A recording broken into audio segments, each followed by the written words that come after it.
Bienvenue au quatrième épisode des exemples avec CMake en C++. Je vais vous parler maintenant de l'unité de test avec CTest et Google Test à l'intérieur d'un projet CMake.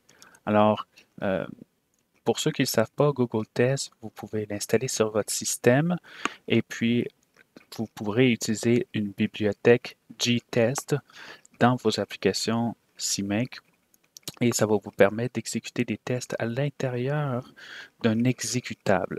Je vais vous montrer ça. Alors, on va le mettre plus grand écran.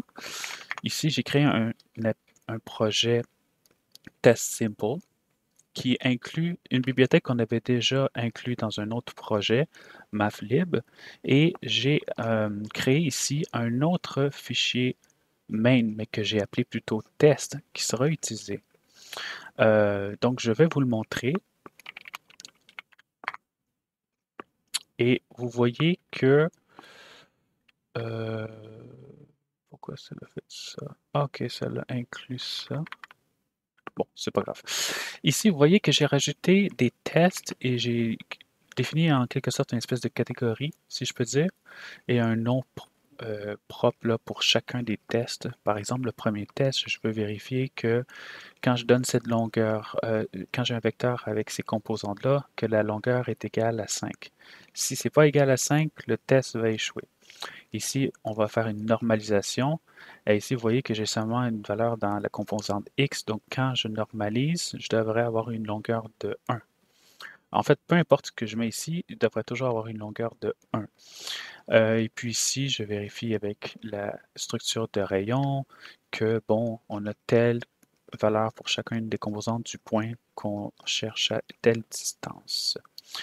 Et ici, on va initialiser les tests Google. Bon, voilà. Donc, comment on fait pour que ça fonctionne? Donc, la première étape, c'est évidemment, c'est d'utiliser le API de Google Test, GTest, et d'inclure les tests dans un exécutable. C'est pas obligé, et en fait, je ne recommande pas que ce soit dans l'exécutable principal. L'exécutable, pardon, principal. Créer un autre fichier que vous pouvez appeler, par exemple, test.cpp. Vous allez créer un int main, un point d'entrée ici, mais vous allez rajouter vos tests ici. N'incluez pas les tests dans votre application, sinon c'est trop intrusif. Donc c'est pour ça que j'ai créé test ici qui était séparé.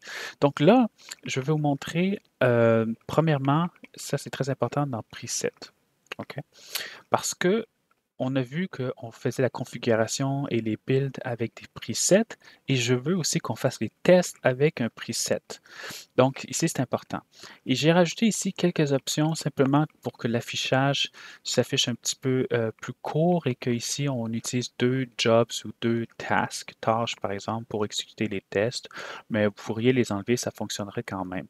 Mais c'est important ici que je veux utiliser la configuration du preset défaut, qui est ici. Ça, c'est important.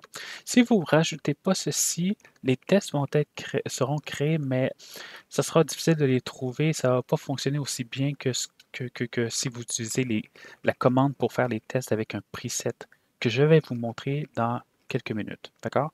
Mais avant toute chose, je veux vous montrer le CMake list. Non, pas pour la bibliothèque, celui-ci, qui est peut-être un petit peu plus long, mais j'ai fait le plus simple possible, croyez-moi. Important que vous rajoutez ici cette commande-là pour activer les tests. Si vous ne l'activez pas, vous ne rajoutez pas ceci, tous les tests après ici ne seront pas rajoutés. Ne pourrez pas les exécuter. CMake va ignorer les tests qui se trouvent ici dans le projet. Alors, il y a deux types de tests. Je vais commencer par les C-tests qui, eux, vous n'êtes même pas obligé de créer un exécutable, ça va générer un exécutable pour vous ou simplement lancer une commande. Et ici, je veux simplement lancer l'application de façon normale. C'est un test tout à fait banal. Le test qui contient l'entrée de source main CPP, pas le test CPP, parce que le test CPP, c'est pour les tests Google que je vais vous montrer sous peu. J'ai un autre test qui a la même commande, mais lui, il y a une contrainte qui est que si on dépasse une seconde, le test a échoué. Si on n'a pas un résultat de cette commande-là avant 1 seconde, le test a échoué. Et je vais vous montrer qu'on va faire exprès de le faire échouer. Euh, Maintenant, je vais parler des tests Google. Vous voyez que c'est un petit peu plus compliqué là, comment on le fait. Premièrement, vous devez installer dans votre système Google Test. Moi, personnellement, là, sur le Mac, j'utilise Homebrew comme gestionnaire de paquets. Et sur Windows, j'utilise Scoop. Donc, je dois préciser ce chemin d'accès-là parce que normalement, quand je dis ici à CMake, trouve Gtest, il ne sera pas cherché dans Homebrew ou Scoop. Donc, il faut le préciser. Mais si vous êtes sur Linux, je pense que vous n'avez pas besoin de préciser où est-ce que ça se trouve. Ils sont très au courant de CMake où se trouvent les fichiers dans le système, les bibliothèques, par exemple, comme Google Test ou Gtest, peu importe. Et ici, ce que je fais, simplement, c'est de dire, je vais créer une application, OK? Et vous allez voir que la plupart des trucs que j'ai inclus, c'est justement, ça fait partie de la cible principale. Mais en plus de ça, je vais rajouter, par exemple, je vais remplacer, par exemple, main CPP par mon test CPP. Et ici, je vais rajouter ici une bibliothèque comme dépendance. C'est très important, sinon ça va pas faire un link. Donc ça, c'est quand même assez important. Et puis, je dis, je vais rajouter cet exécutable-là, là, pas cet exécutable, pardon. Je vais rajouter un test que je vais appeler All Google Test, par exemple, et la commande, c'est de lancer cet exécutable. Et ça, c'est important parce que un test, ça va nous permettre de lancer les 6 tests et les Google Tests avec la même commande que je vais vous montrer très bientôt. OK? Donc, je vais quitter et je veux simplement nettoyer si jamais ce n'était pas déjà fait. On va faire comme d'habitude. CMake preset default pour la configuration. Pour le build, CMake build -- preset default pour le build pour le preset default. Et là, on va faire 6 tests -- preset default. Et là, c'est en train de lancer les tests. Et là, vous voyez, on a un test qui a échoué. Et c'est le test avec le timeout. Donc, le test s'appelle timeout test et ça a échoué. Et comme je vous l'ai dit, on a fait un test qu'on a dit si ça prenait plus qu'une seconde à exécuter la commande, ça allait échouer. Et j'ai fait exprès de le rajouter. OK? Donc, là, on va aller dans. On va aller ici dans main. Et là, vous voyez que j'ai rajouté un sleep dort pendant 3 secondes. Donc, pendant 3 secondes, ici, il ne se passe rien. Et c'est pour ça que ça échoue. Parce que je fais exprès que ça dure 3 secondes au moins, l'application. Donc, on va l'enlever. Pardon, je n'ai pas fait la bonne chose. On va l'enlever, on va sauvegarder. On va refaire un build. OK. Et là, on va relancer les tests. Et là, vous voyez, il n'y a aucun test qui a échoué. 100% des tests sont passés.